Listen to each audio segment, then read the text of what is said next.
বন্ধুরা, আবার আমি চলে এসেছি এমপিসি ডেলি ব্লগ থেকে। আজকের আমাদের বাড়িতে দুপুরের রেসিপি হলো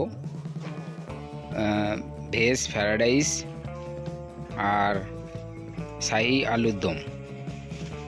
তোমরা দেখছো আমি সবজিগুলো কেটে সব রেডি করে নিয়েছি। আলুর দমের জন্য ক্যাপসিকাম আর টমেটো আমি কেটে রেডি করে নিয়েছি। তোমরা দেখতে পাচ্ছ সবাই। আমাদের ভেজ ফ্রাইড রাইস রেডি হয়ে গেছে।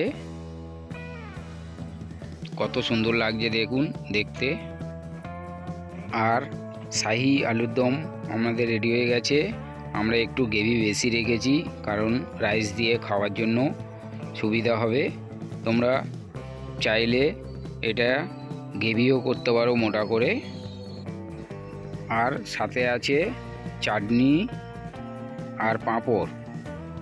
ভিডিওটি ভালো লাগলে তাড়াতাড়ি লাইক কমেন্ট শেয়ার সাবস্ক্রাইব করে দিও। ফেসবুকে পেজটিকে ফলো করে দিও।